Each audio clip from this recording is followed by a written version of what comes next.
Hi everybody, welcome to my homestead and welcome to my channel. My name is Jared. I got a couple emails.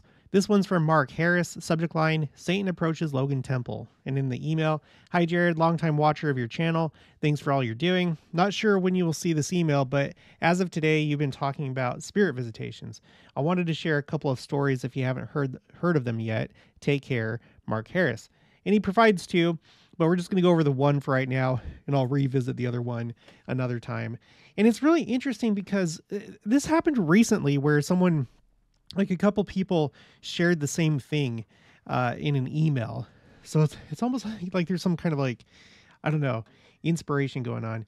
But I got this one around the same time from Dennis Jaramillo, and the subject line says, Angels, Satan, and Nephite warriors at the Logan Temple.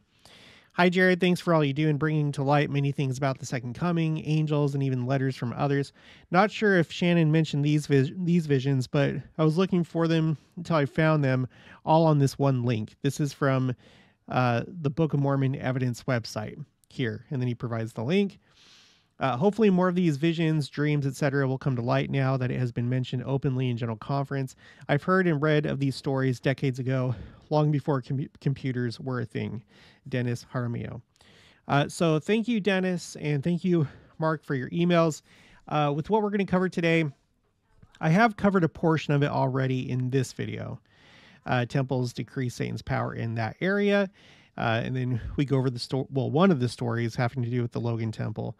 So there's more in that video, though, so I'll put a link for it in the description box below.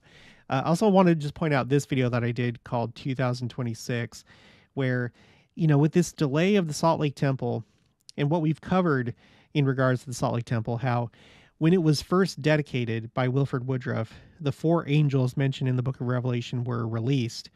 I can't help but to think that maybe now, all these years later, when it's rededicated, something may happen, because it seems like this temple is being made ready for the second coming. And maybe it's like one of the last things that's going to happen before the second coming. And so I wonder if Satan has tried to stop it by, you know, causing problems, delaying it. I don't know. It's just a thought. Okay, so before we jump into these stories, there's 3 of them. I got the new Artza box. If you're new, you may not know, but I support Artza. This is a really fun thing to do, especially if you have kids or if you have grandkids, I would imagine. My kids look forward to this. I get one every quarter, and you can sign up for that too. I have a discount code. I'll show you in a minute, but we got this box. Each box has a theme. This one is the Renewal and Resilience box because of the war that's going on. You see the yellow ribbon right here. But when you go to their website, you can see, you know, they have other themes like Nazareth, Bethlehem, Jerusalem, and they have a bunch of others. The one that I've enjoyed the most for as long as I've been doing it, and I've gotten 2 of them so far, are the Christmas boxes, because they come with really neat ornaments made out of olive wood, and I've shown that before. But anyway, I got this one. This is the the Renewal and Resilience box. I had to get my girls to give me the stuff back so I could take these pictures. Here's a few of the things that are in there. There's this leather handbag, which smells really good. And then this fragrance thing right here, which also smells good. We've already eaten all the heavenly pop. And it was really good. The stuff that they send you is quality. These are all products from small businesses out of Israel. So that's the whole thing. Like, all these things come from Israel, small businesses, and it's all quality stuff. All of it is. We haven't tried this or this yet, but we have eaten all the heavenly pop. So here's the closer look at the fragrance thing, heavenly pop, empty bag. This is like a craft made by this group that have like handicapped people and people with disabilities that make things. So it's really neat. And then you got this, the granola. Haven't tried it, but all the other things that I've tried that they've sent, like all the food products, have always been good. And then there's this. I didn't know really what it was. I'm not like much of a cook or anything like that. But Jenica recognized it. Mild Stone Tahini. Okay. And then they sent this. One of my girls took this, and it's in her room right now. And then there's this anti-aging wild rose facial wash. And then here's some from the previous one. This is the one that I opened while we were at Tamara's house at Adamondiam, and I gave it to her. Um, but it came with a bunch of just like things like this that look good in your house. There's like a tapestry thing with a scripture on it. This like granola bar or milk chocolate bar with cocoa beans and hazelnut crunch, and a bunch of other things. So it's really fun. You can get 25% off with my code for any video. All my videos have this.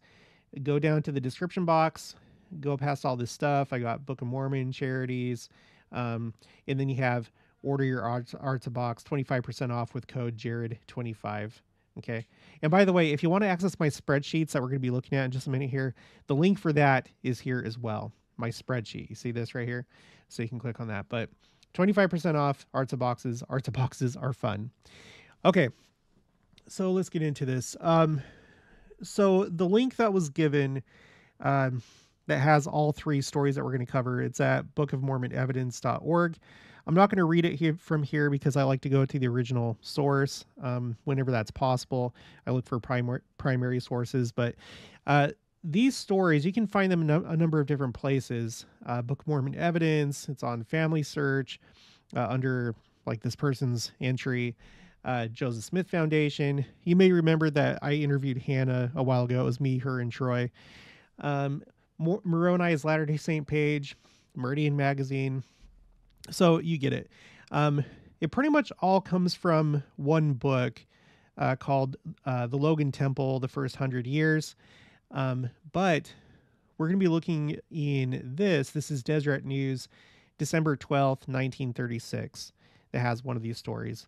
And it's like an alternate version of one of the stories.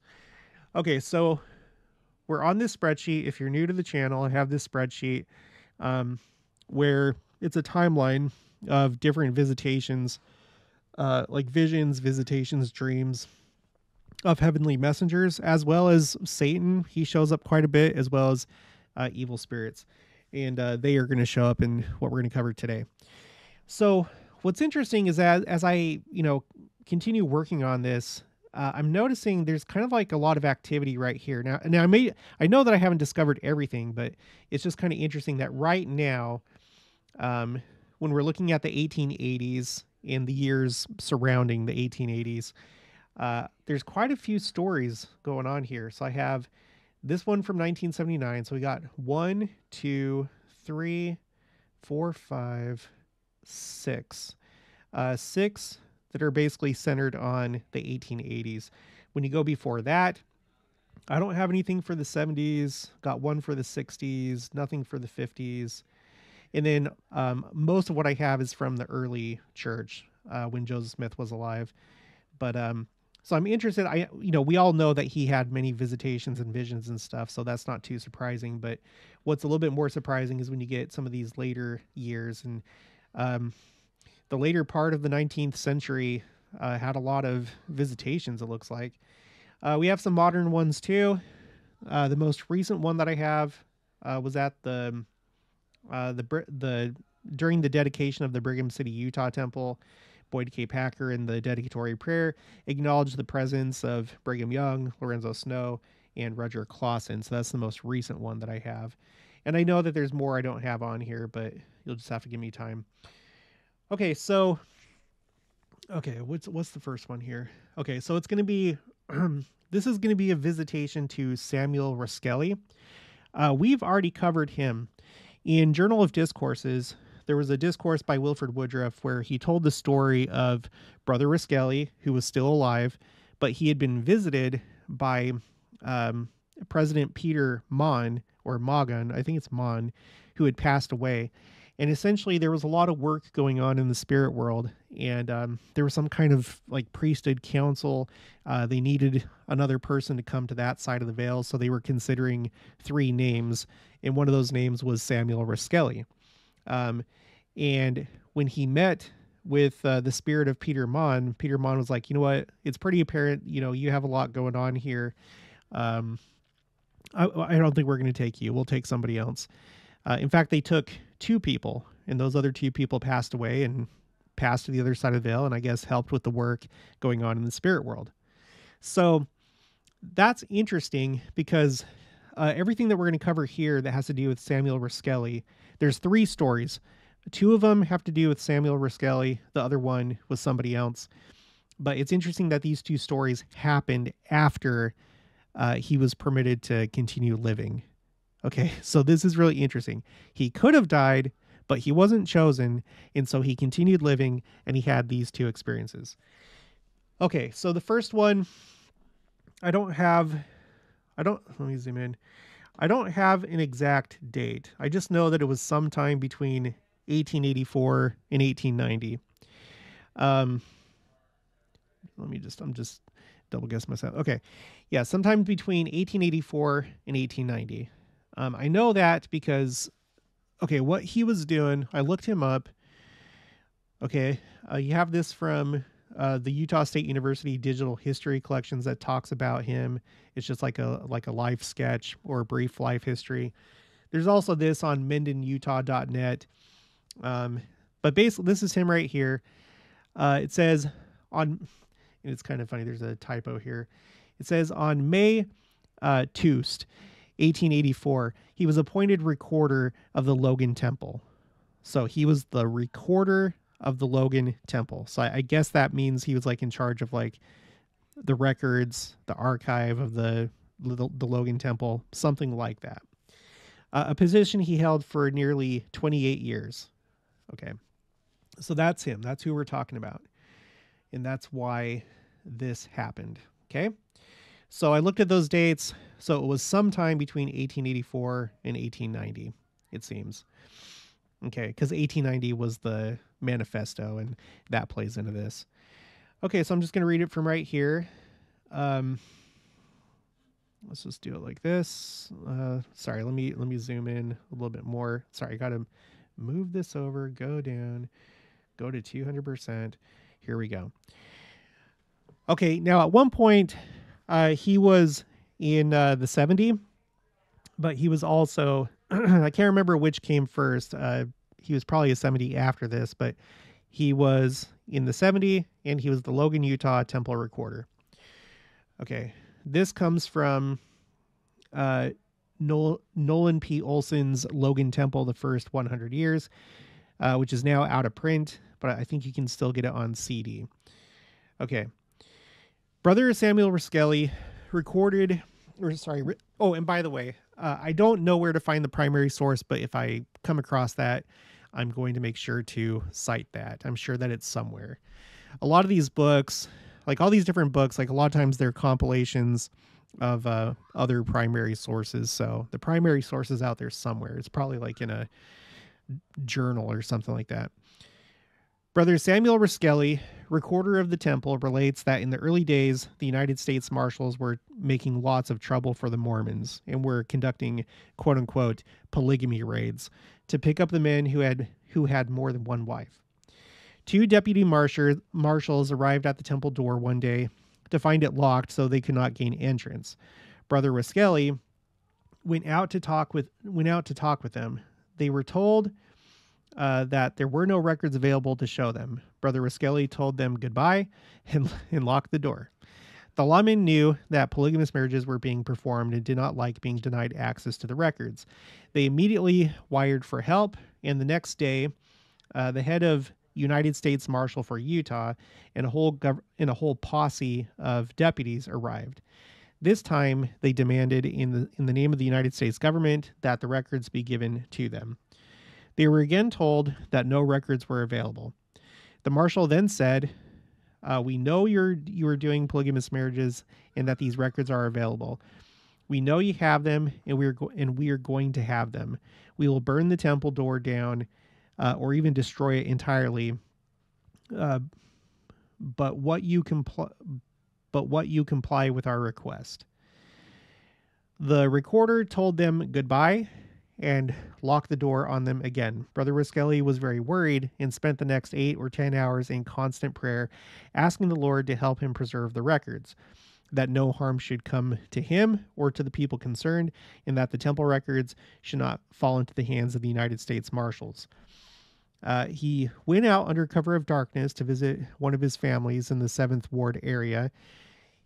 He was up well before daybreak the next morning, dressed in his oldest clothes, put a corncob pipe in his mouth, an axe on his shoulder as if he were going to the canyon to work. So like in disguise, right? And walked up the middle of the road, whistling a happy tune. As he walked towards the temple and crossed a bridge, two men stepped out to stop him. He immediately struck a match to light his pipe, which had nothing in it, and said, "Good morning," and walked past the men. Evidently, they supposed he was not a Mormon polygamist, but just a woodcutter going to the canyon. When Brother Roskelley reached the front door of the temple, okay, now here we go. This is why this is all in red now. There stood two giant men dressed in complete armor with headdress, breastplate, spears, and full regalia. They gave him a friendly nod as he passed, unlocked the door, and entered the temple. As he neared his office, there stood two more large men dressed in full armor. And as he went to the record vaults on the third floor, he came to two other huge men, both dressed in full armor. As soon as he was sure the records were safe, he asked who they were. They told him, "We are Nephite warriors, and we are here to answer your prayers." They then told him not to worry, that they would not allow the temple to be injured or the records to be destroyed in any way. When Brother Roskelley related the incident to President Taylor, he was told that they were indeed Nephite soldiers, and that this was not the first time they had been assigned to protect the temple and its people. Now, I don't know if that's in reference specifically to other times that they protected specifically the Logan temple or other temples, but that's interesting. Now, the detail with like wearing armor and stuff, I don't know what the point of that would be. Clearly, they're well, I guess they could be resurrected. I don't know. But whether resurrected or spirits, I don't think that they need armor. I don't know if like they appeared that way just because it would make an impression on your mind, because it's something that you would recognize from the Book of Mormon, what you would imagine Nephite warriors to look like. So maybe it's not so much that they needed armor, as though like U.S. Marshals would be able to shoot them and have like, can you shoot a spirit? Has anybody in the audience, have you ever shot a spirit successfully? Let me know. So I think it probably had more to do with that, just something that would be familiar to him, but that's just my own speculation. But it seems like there were 6 of them, unless it was like the same 2 that like kept transporting to like these different parts of the temple. It seems like there were probably 6 of them. And that's interesting. Again, protection, related to the temple, not so much protection because of him receiving his endowments and now having the protection of angels, but just protecting the temple and the records itself. It seems that as I go through all these like visions and visitations, it really seems like there's a lot of protection provided by angels, probably so much more than what we're aware of.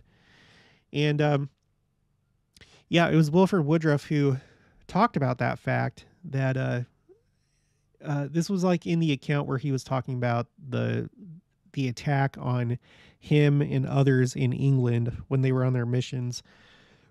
He was talking about the fact that the only time the angels intervene is when they're like bringing the gospel, like something having to do with the gospel, or if they're providing protection or doing something that otherwise we could not do ourselves in mortality. So a lot of protection from angels. It's really interesting. So, okay, so here you go. Again, Samuel Roskelley, the one that could have died had he been selected, but he wasn't. And then this happened. Let's move on to the next one. Okay, now we're looking at, let me just make sure. Yeah, the other one's in 1903. Okay, the next one, this is somebody different. We'll get back to Brother Roskelley because he shows up again. So this is Mariner W. Merrill. He was at the time president of the Logan, Utah temple. And he was also, I think later on, it must have been later on, a member of the Quorum of the 12 Apostles. Okay. So excuse me, this is the primary story. This is the one, this one that we're about to read. This is the one that I did this video about right here. That's also the one that's being referenced here by Mark. And yeah, let's just get into it. So okay, I'm going to scroll over here. Okay, so this one, like I said, there's two different accounts, and we're going to read both of them. The first one you can find in the Deseret News from December 12th, 1936, page 8. It's an article called Opposition to Temple Activities. And then the other one is found in Logan Temple, the first 100 years. Okay, so I looked this up because, like I said, I was trying to find the primary sources, and this is all I was able to find so far. If you know where I can find these other stories, like in a journal, a primary source, let me know, and then I'll put that. Okay, so here we go.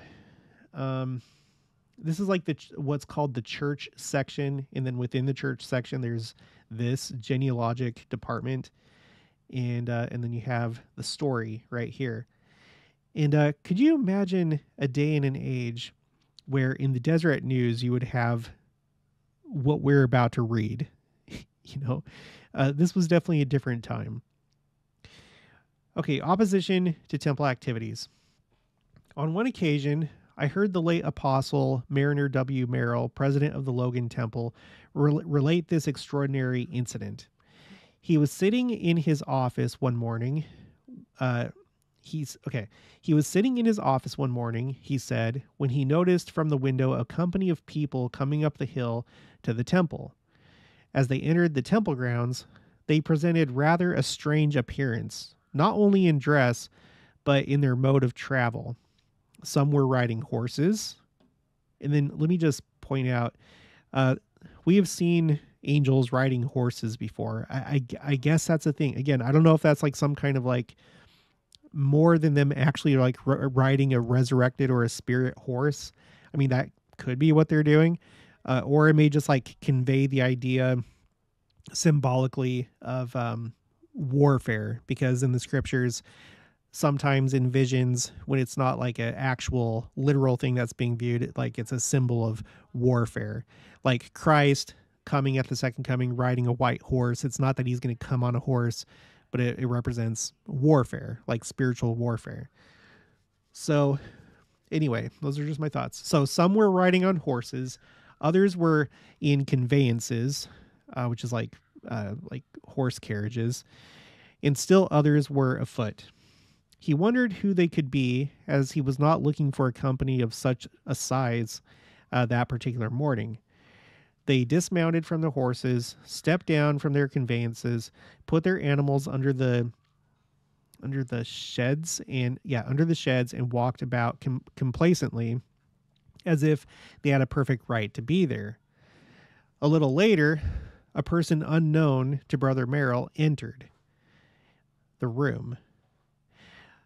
Now, this is one part that's different between this version and then the other version in the Logan Temple 100 years, the first 100 years.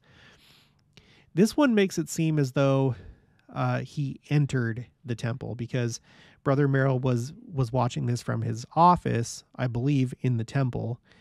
So I think this could be off, because I don't think that Satan or others could enter the temple.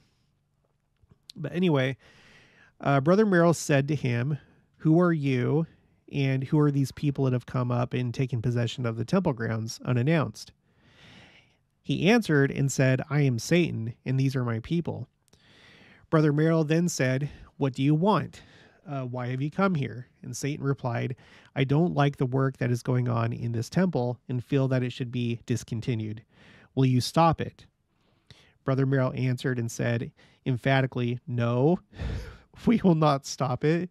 The work must go on." And then Satan, "Since you refuse to stop it, I will tell you what I propose to do."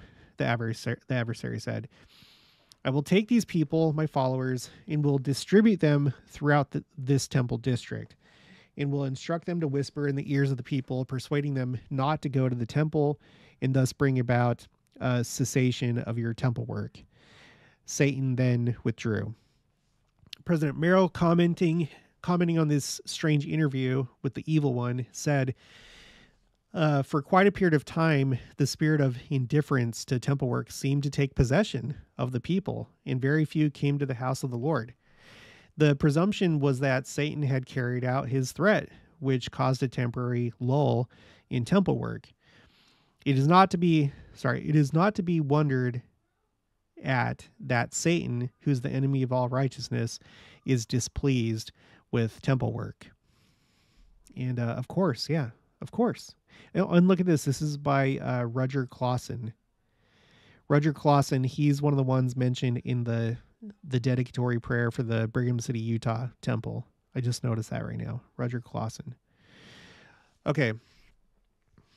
So, we've talked about this recently with the Rome, Italy temple and others that, Satan is not pleased, obviously, when people go to the temple, because they come out with protection, specifically against temptation. If they stay true to their covenants, they wear the temple garment, they get their endowments and all that. There's special protection that comes with that makes you more resilient to Satan and what he's able to do.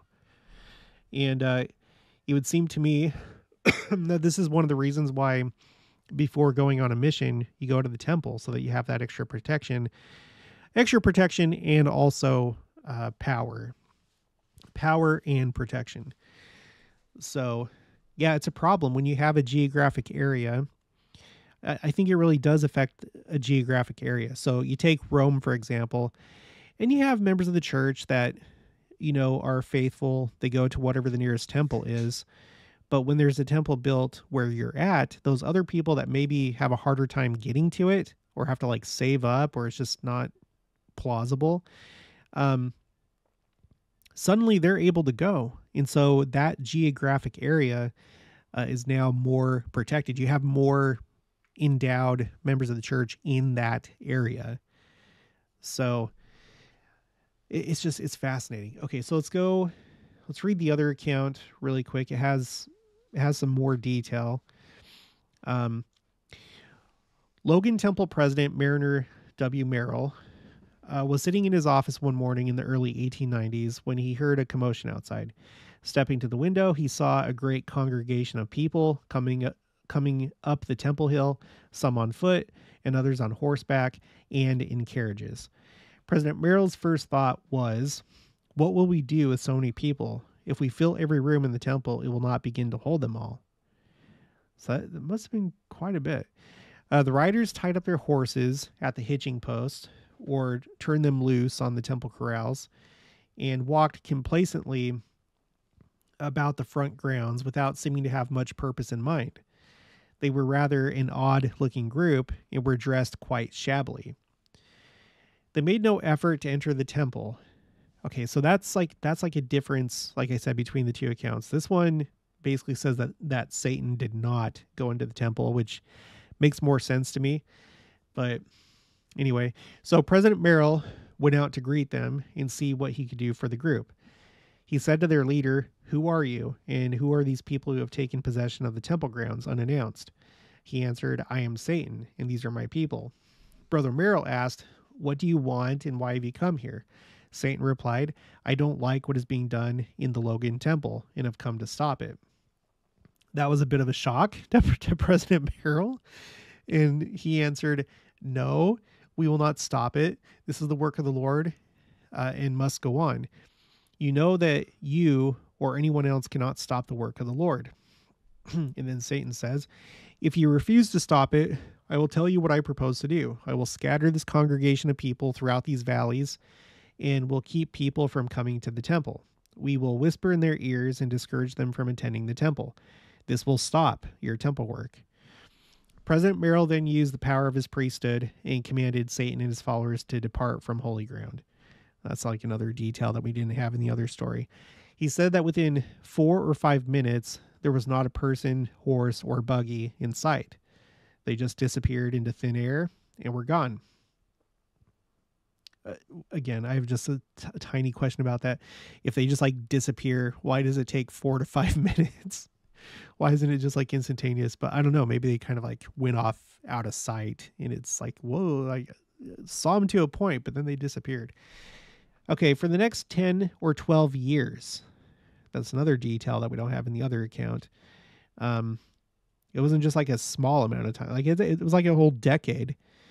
For the next 10 or 12 years, we could have closed the Logan Temple, for very little work was accomplished.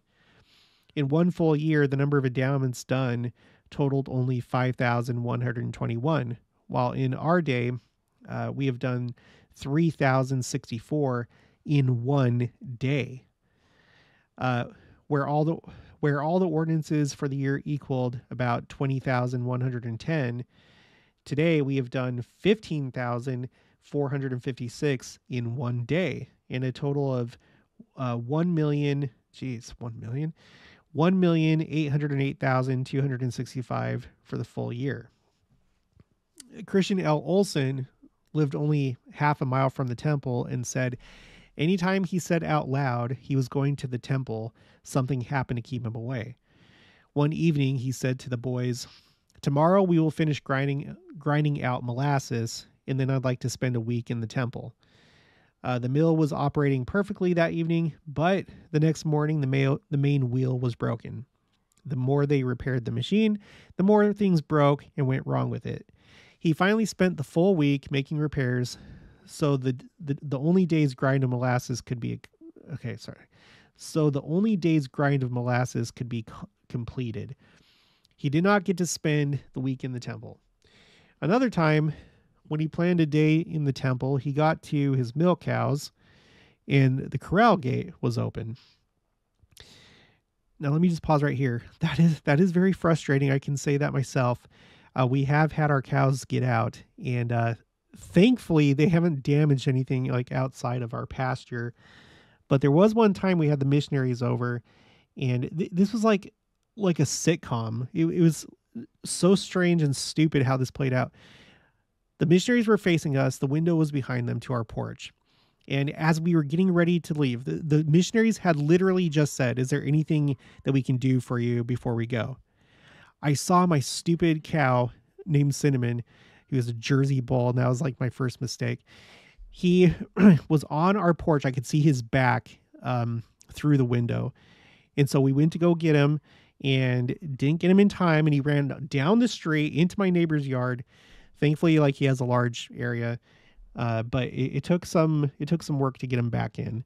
So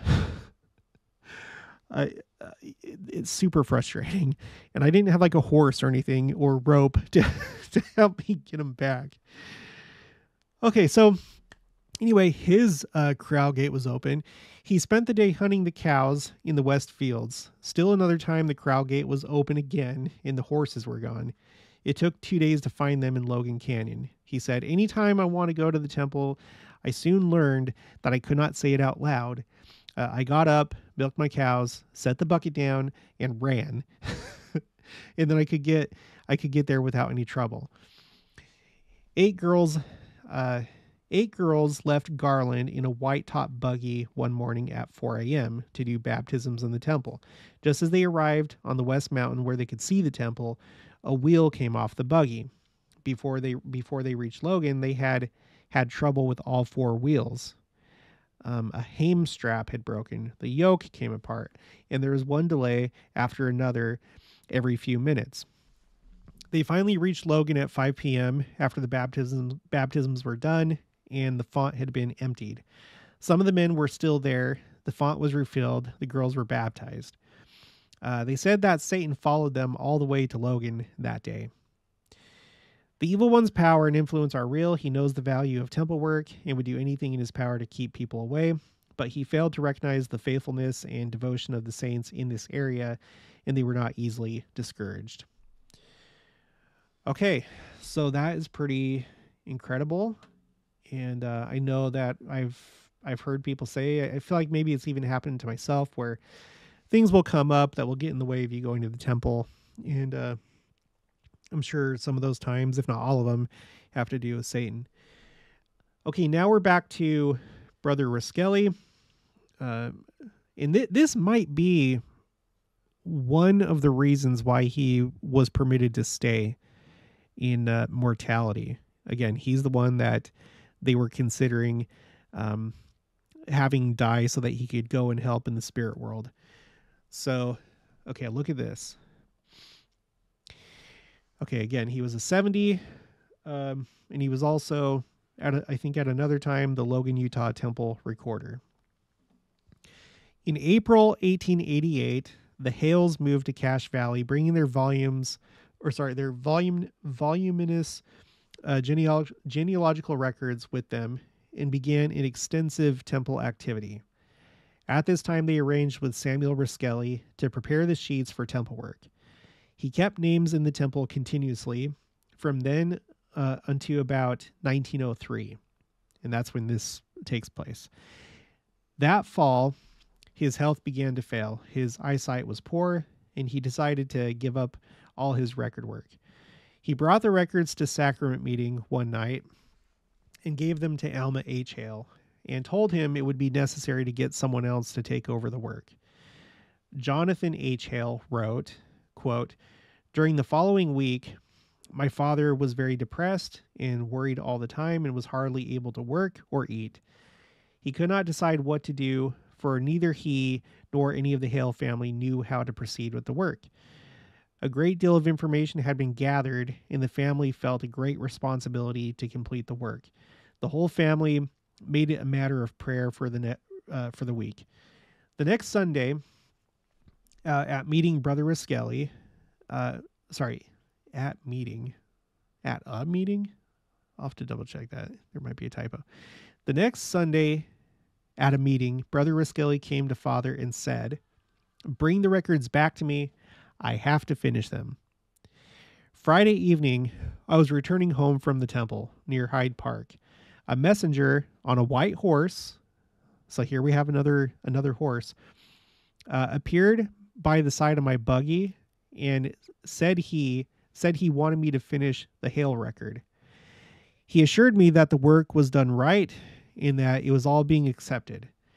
He said thousands of the Hale family were anxious that the work go on. I explained that I was too busy to do any more record work and that my eyesight and health would not permit it. Then the messenger made me this promise, that if I would continue, the Lord would bless me with health and strength, my eyesight would be good, and the way would be opened, so I would have the necessary time to do the work. He stayed by my side until I finally promised to do it, and then he blessed me and disappeared. When Brother Roskelley described this messenger to Father, he answered, 'Why, that was my own father, Jonathan Harriam Hale, the first of the Hales to join the church in 1834. He died in 1847 at winter quarters.'" Oh, so he never made it to Utah. When Brother Roskelley finally finished the record, he said that the greatest load he ever carried was lifted off his shoulders. He had made a promise to a heavenly being and couldn't rest until the work was completed. He went home that very night and took off his glasses and never wore them again in his life. He enjoyed much better health and found more time for the work than he had hoped for. The Hale family had a week-long reunion in the temple about 1905 when they completed the last baptism and endowment, and then on Friday afternoon, the last sealing was done for the 4,000 family members.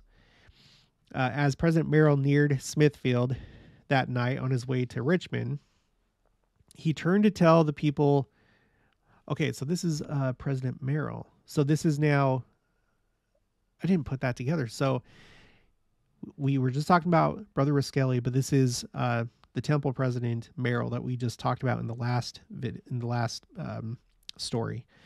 As President Merrill neared Smithfield that night on his way to Richmond, he turned to tell the temple goodbye, as was his custom, and his heart about jumped out of his body. He could see the temple was on fire.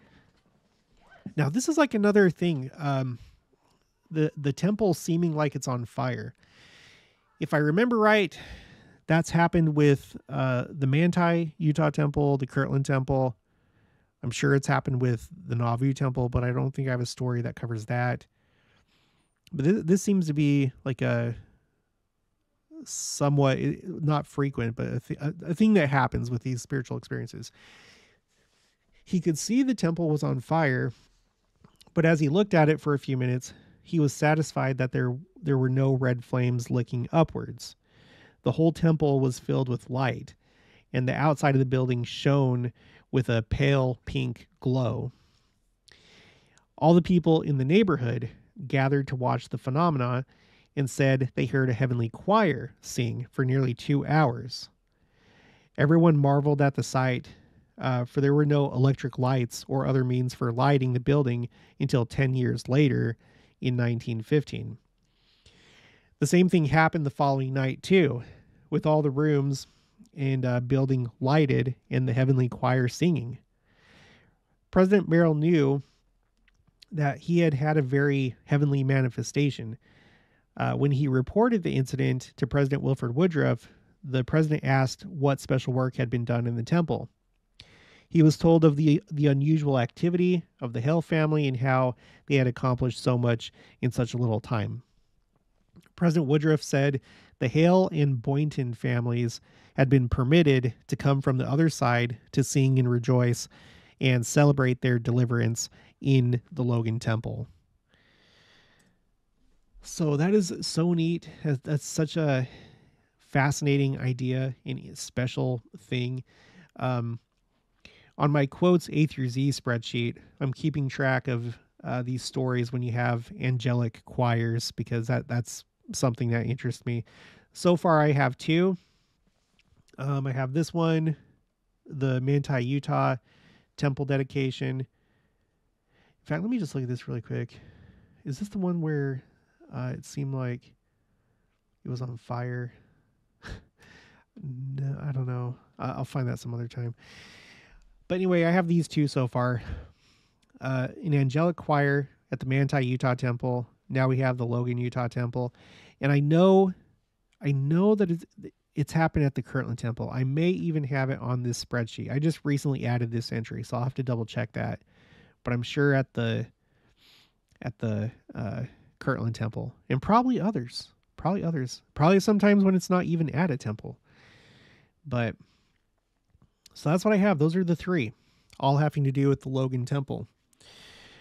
As always, I'm curious to see what else is going to end up on this spreadsheet, because I know that this isn't it.